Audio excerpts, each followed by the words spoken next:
Party ഒരു പരാതിയോ ആരുടെയെങ്കിലും ഒരു കംപ്ലൈന്റോ ഇല്ലാതെ തന്നെയാണ് അദ്ദേഹത്തെ യൂത്ത് കോൺഗ്രസ് പ്രസിഡന്റ് സ്ഥാനത്ത് നിന്ന് മാറ്റിയത്. അത് കഴിഞ്ഞ് പാർട്ടിയിൽ നിന്ന് സസ്പെൻഡ് ചെയ്തു. അത് കഴിഞ്ഞ് പാർലമെന്ററി പാർട്ടിയിൽ നിന്ന് സസ്പെൻഡ് ചെയ്തു. ഇത് കേരളത്തിലെ മറ്റൊരു രാഷ്ട്രീയ പാർട്ടിയും സ്വീകരിക്കാത്ത നടപടികളാണ്. സമാന സ്വഭാവത്തിലുള്ള സാഹചര്യങ്ങൾ, കേസുകൾ CPM-ൽ വന്നപ്പോഴൊക്കെ CPM ഒരു നടപടി സ്വീകരിച്ചിട്ടില്ല എന്നുള്ളത് നമ്മൾ വിലയിരുത്തേണ്ട ഒരു കാര്യമാണ്. ഇപ്പോൾ രാഹുൽ മാക്കൂട്ടത്തിൻ്റെമായി ബന്ധപ്പെട്ട വേറെ ചില പരാതികളും വരുന്നുണ്ട്. അദ്ദേഹത്തിന്റെ മുൻകൂർ ജാമ്യവുമായി ബന്ധപ്പെട്ട കേസ് കോടതി നിൽക്കുകയാണ്. കോടതി ഇന്ന് വിധി പറയുമെന്ന് കരുതുന്നു. ഞങ്ങൾക്ക് ആരെയും സംരക്ഷിക്കേണ്ട കാര്യമില്ല. ഈ വിഷയത്തിൽ എൻ്റെ നിലപാട് തുടക്കം മുതൽ എന്താണെന്ന് കേരളത്തിലെ ജനങ്ങൾക്കും മാധ്യമങ്ങൾക്കും അറിയുന്നതാണ്. അപ്പോൾ കോടതി എന്താണ് തീരുമാനമെടുക്കുന്നതെന്ന് അറിയട്ടെ. അത് കഴിഞ്ഞ ശേഷം KPCC പ്രസിഡന്റ് എല്ലാ നേതാക്കന്മാരുമായി കൂടി ആലോചിച്ച് ഈ കാര്യത്തിൽ ഒരു തീരുമാനം എടുക്കും എന്നുള്ളതാണ് ഞാൻ പൂർണ്ണമായി വിശ്വസിക്കുന്നത്. പറഞ്ഞു കഴിഞ്ഞിട്ടത്. അപ്പോൾ ഞാൻ ആദ്യം പറഞ്ഞു, ഞങ്ങൾക്ക് ആരെയും സംരക്ഷിക്കേണ്ട കാര്യമില്ല. ഇതൊരു വ്യക്തിയുടെ കാര്യമാണ്. ഇത് വ്യക്തിപരമായ അദ്ദേഹത്തിന്റെ കാര്യമാണ്. അതുകൊണ്ട് തന്നെ ഇത്രയും നടപടികൾ ഞങ്ങൾ സ്വീകരിച്ചു.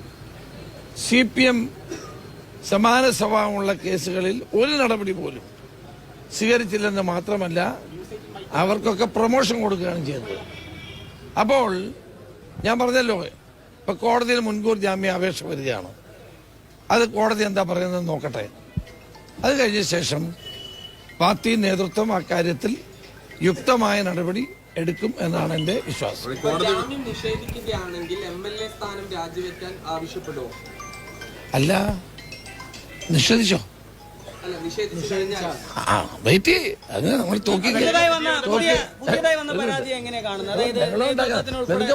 പുതുതായി വന്ന പരാതി നേതൃത്വത്തിന് ഉൾപ്പെടെ നൽകിയിരിക്കുകയാണല്ലോ, അതിനെങ്ങനെയാണ് കാണുന്നത്? അല്ല, അത് നേതൃത്വം അപ്പൊ തന്നെ KPCC പ്രസിഡന്റ് ആ പരാതി DGPക്ക് അയച്ചു കൊടുത്തു. വളരെ ഗൗരവമായി അതാണ് അതിന്റെ ഏറ്റവും നടപടിക്രമം. അതാണ് ഇത്തരമൊരു പരാതി കിട്ടിയാൽ നിയമപരമായി ആർക്ക് കിട്ടിയാലും അവർ പോലീസിലേക്ക് റിപ്പോർട്ട് ചെയ്യണോ അല്ലെ അറിയിക്കണോ എന്നുള്ളതാണ് നിയമം.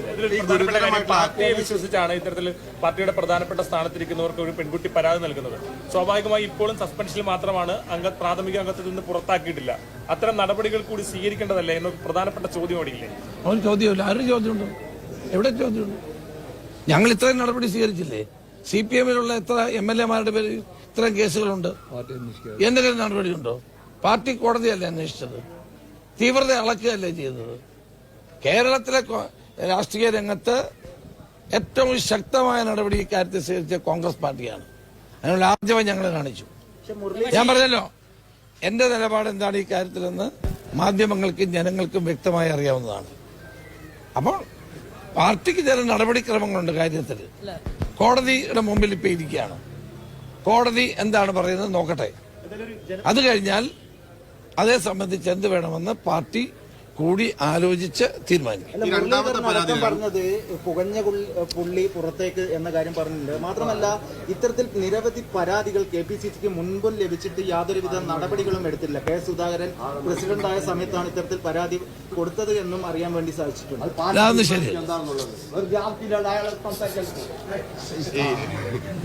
ഈ രണ്ടാമത്തെ പരാതിയിലെ ഫെനി നൈനാൻ രണ്ടാമത്തെ പരാതിയിൽ ഫെനി നൈനാൻ എന്ന് പറയുന്ന യൂത്ത് കോൺഗ്രസ് നേതാവിനെതിരെ പരാമർശമുണ്ട്.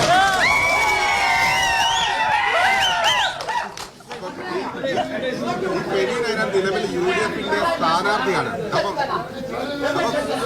നടപടി ഫെനി നൈനാനെതിരെയും വേണ്ടേ? രണ്ടാമത്തെ പരാതിയിൽ അദ്ദേഹത്തിന്റെ പേരും ഉൾപ്പെടുത്തിയിട്ടുണ്ട്. കൊണ്ടുപോയതും എനിക്കറിയില്ല ആരാ ഫെന്നിയോന്നോ ഒന്നും എനിക്കറിയില്ല. അതൊക്കെ നമ്മളിപ്പോ അറിയാൻ പറ്റുവാ. 10-25,000 സ്ഥാനാർത്ഥികൾ മത്സരിക്കുന്നുണ്ട്. ഇതാര് 10-25,000 സ്ഥാനാർത്ഥികൾ മത്സരിക്കുന്നുണ്ട്. ഇതൊക്കെ ആരാന്ന് ആർക്കറിയാം? അപ്പൊ അത് നോക്കട്ടെ, പരിശോധിക്കുമല്ലോ. പാർട്ടി പറയും തന്നെ മാതൃകാപരമായിട്ടുള്ള ബഹളമുണ്ടായി തീരുമാനമാണ് കോൺഗ്രസിന്റെ ഭാഗത്ത് നിന്ന് ഉണ്ടായതെന്ന് ഇപ്പോൾ മുൻകൂർ ജാമ്യ ഹർജി പ്രതികൂലമാവുകയാണെങ്കിൽ തുടർന്ന് അങ്ങോട്ടും മാതൃകാപരമായിട്ടുള്ള നടപടി തന്നെ KPCCയുടെ ഭാഗത്ത് നിന്നുണ്ടാവും എന്ന് തന്നെയല്ലേ? അല്ല, നിങ്ങൾ ഇപ്പോൾ ബഹളമുണ്ട തിരക്ക് പിടിക്കേണ്ട കാര്യമില്ലല്ലോ. കോടതി തീരുമാനം വരട്ടെ. കോടതി എന്ത് പറഞ്ഞത് കൊണ്ട് ഇന്നത് എന്ന് എനിക്ക് പറയാൻ പറ്റുമോ? അപ്പൊ ഞാൻ പറയുമ്പോ അത് എനിക്ക് അതിലേക്കാണ്